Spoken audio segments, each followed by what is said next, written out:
June 4th, 2029. Let's pretend for a second that this is the date the quantum computing race quietly ends. Not with a bang, a massive press conference, or a flashy Silicon Valley laser show, but with a single, flawless line of code executed on an IBM mainframe. On that day, a massive pharmaceutical conglomerate in Germany solves a complex molecular protein folding problem that had previously been considered mathematically impossible for a classical computer. And here's the kicker. They won't use a headline-grabbing quantum chip from a secretive, venture-backed startup. They will use IBM's quantum cloud. What you're about to watch today isn't just about building a faster computer. This is about a completely different, almost ruthless strategy for architecting the future, a strategy that almost everyone else has missed while they were busy counting raw qubits. The team at QlikFuture researches and writes every script here because the intersection of future technology, high finance, and geopolitics is moving far too fast for anything less than first-hand, boots-on-the-ground intelligence. So here's what is actually happening behind the curtain. While the world has been mesmerized by Google and other tech giants chasing ever higher qubit counts to win the PR war, IBM has been playing a vastly different, deeply structural game. They aren't trying to build the fastest drag racer, they are building the entire highway system, owning the gas stations, and writing the traffic laws. Their breakthrough isn't just a single processor. It's a methodical, three-part master plan that fundamentally redefines what a quantum advantage even means. This is a strategic masterclass in how to monopolize a technological revolution, and it reveals an economic future that almost no one is prepared for. To understand why IBM's strategy is so brilliant, we first have to look at what their biggest competitors have been doing. Let's rewind to 2019. Google made global headlines by claiming quantum supremacy. They built a 53-qubit processor named Sycamore, and they used it to perform a highly specific, totally useless mathematical calculation in 200 seconds that they claimed would take a classical supercomputer 10,000 years. The media lost its mind. The stock market reacted. It was a massive PR victory. IBM just shrugged. In fact, they published a paper a few days later basically saying, actually, a classical computer could do that in a couple of days if you optimized it properly. Nice try, guys.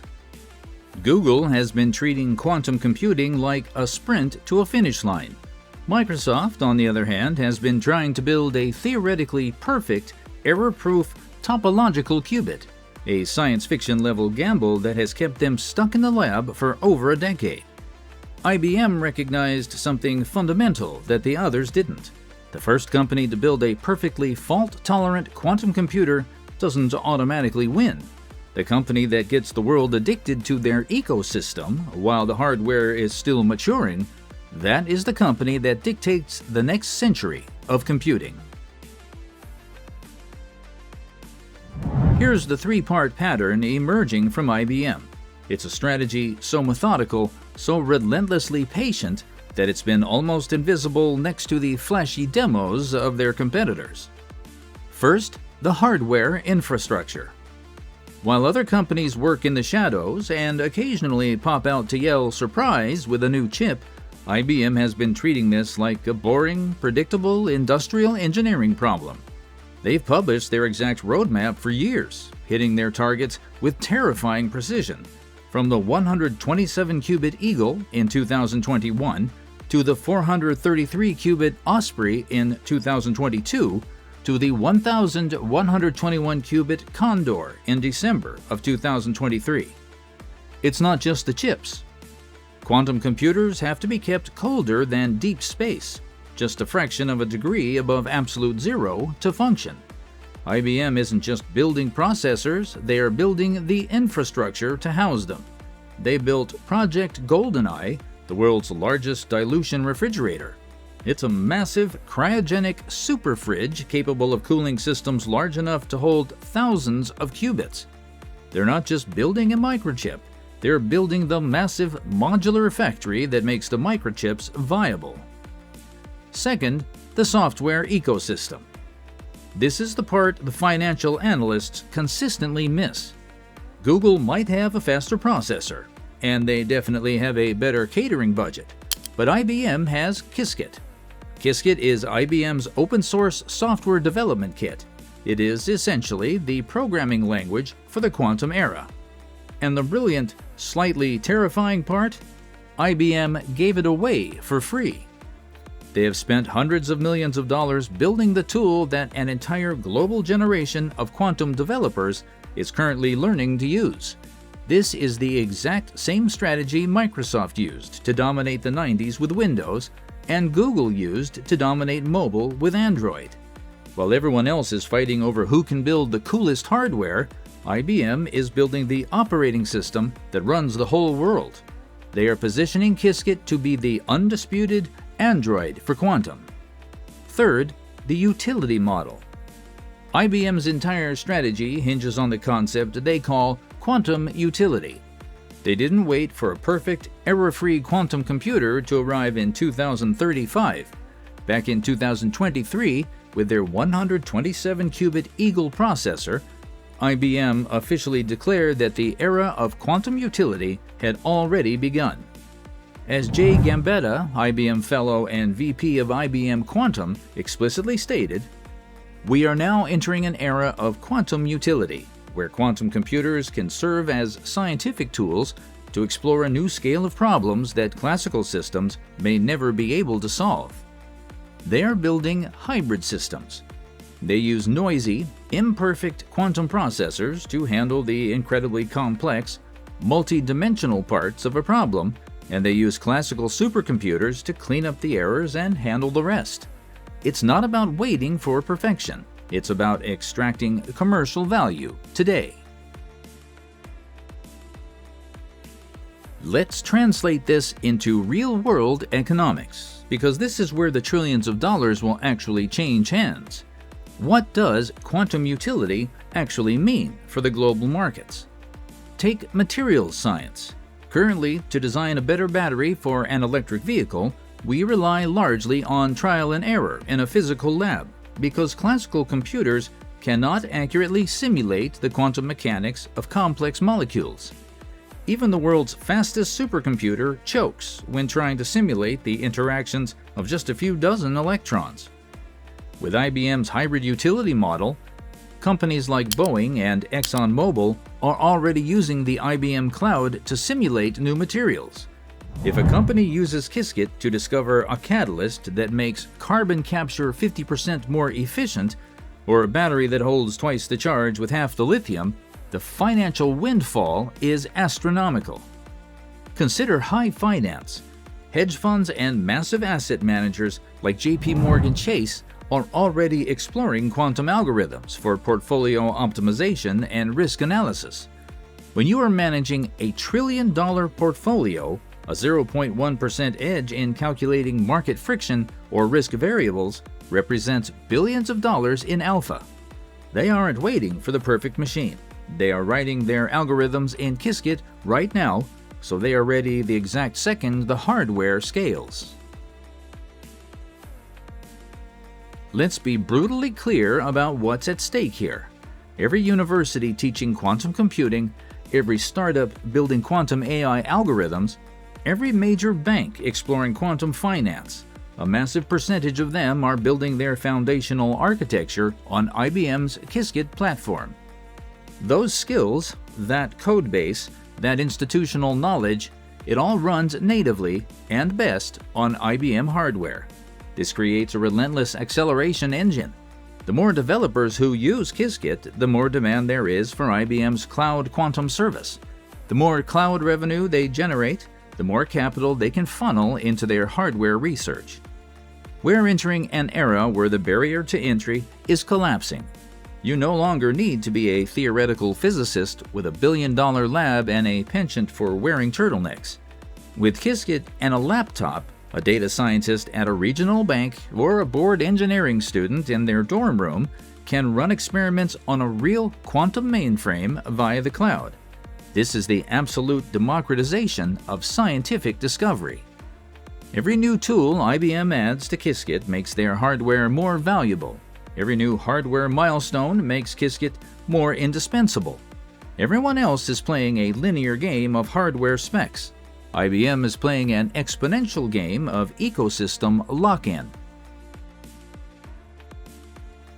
Let's look at the actual timeline because this is where the mainstream financial media gets it completely wrong. Right now, in the 2025 to 2026 window, we are in the era of scaling utility and modularity. IBM is figuring out how to link multiple quantum chips together using quantum communication links to solve increasingly complex models. The real inflection point, the moment where it feels like everything changes, hits in 2029. This is when IBM targets the release of their system codenamed Starling. Starling isn't just about cramming more physical qubits onto a board, it's about logical qubits. This is the holy grail, error correction. Quantum states are incredibly fragile. A slight change in temperature or a stray cosmic ray can cause a calculation to collapse. Starling aims to run roughly 200 error-corrected, highly reliable logical qubits on a bed of thousands of physical ones. Once you have reliable logical qubits, the math scales exponentially. And then comes 2033. The target is a massive system codenamed Blue Jay, a staggering 100,000 qubit system. By the time Blue Jay comes online, quantum computing will no longer be an experimental novelty. It will likely be a standard, requiring coprocessor and high-performance computing centers worldwide, all running on a software layer utterly dominated by Qiskit. The organizations that start building their skills on this platform right now will have an insurmountable decade-long head start. The geopolitical reality that nobody wants to say out loud on earnings calls. This technological revolution has a very dark side. A dominant open-source platform like Qiskit also becomes a single global point of failure. The exact same platform that enables a university to discover a life-saving drug could be used by a hostile nation-state to execute devastating new cryptographic or financial exploits. In the intelligence community, they refer to an impending event known as Q-Day, the day a quantum computer becomes powerful enough to run Shor's algorithm efficiently. Shor's algorithm is a mathematical formula that can completely break RSA encryption. RSA is the cryptographic bedrock of the modern world. It protects your bank account, military communications, the global SWIFT banking network, and blockchain ledgers. Currently, nation-states are engaging in a strategy called Store Now, Decrypt Later. They are sweeping up massive amounts of encrypted global data, storing it in massive server farms, and just waiting. Waiting for a system like IBM's 2033 Blue Jay to come online so they can retroactively unlock the world's secrets. The open nature of IBM's ecosystem is its greatest commercial strength. But concentrating the computational power of a Type 1 civilization into a single, accessible software stack creates geopolitical risks we don't even have frameworks for yet. Powerful tools are powerful regardless of intent, and whoever controls the dominant quantum network will wield unprecedented geopolitical leverage. What to do with this information? How do you position yourself for a shift of this magnitude? If you're a business leader, an executive, or an entrepreneur, you need to ask your technical team right now if they are building your future infrastructure on an isolated, proprietary system or on a unified, open ecosystem. If you're a developer or a data analyst, learning Qiskit is no longer an optional hobby. It is exactly like learning Python or C++ was 15 or 20 years ago. It is the language of the future economy. And if you're an investor or just someone trying to navigate the macro trends of the future, you need to firmly grasp that the quantum computing race won't be won by the company with the flashiest PR or the fastest standalone chip. It will be won by the company that becomes the foundational bedrock of the new economy. IBM is playing the ultimate long game. They are betting that in a technological gold rush, you make infinitely more money selling the picks, the shovels, and the maps than you do standing in a freezing river trying to pan for a single nugget of gold. They are building a rising tide that will lift all boats, but only if your boat is mathematically designed to float on their ocean. We're looking at a near future where quantum capability is piped into every major industry through the cloud, exactly like electricity or broadband, and the company that owns the grid holds all the cards. This is the most important technology transition of our lifetime. The compounding effects of IBM's platform strategy will completely reshape global industry, medicine, and warfare within the next decade. We're not ready for it, but it's coming anyway, and the only choice left is whether you learn to ride the wave or get swept away by it.